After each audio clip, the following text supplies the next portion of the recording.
Hello everyone, this is just a dad. Today I'm going to do an unboxing on this AnkerMake Hotend set. This is model number V7130. So it comes in this little styrofoam box.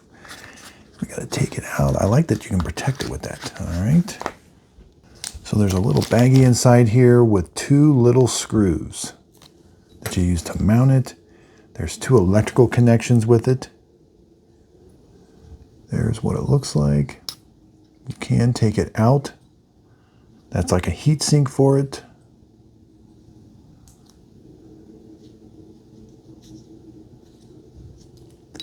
And put it in. There.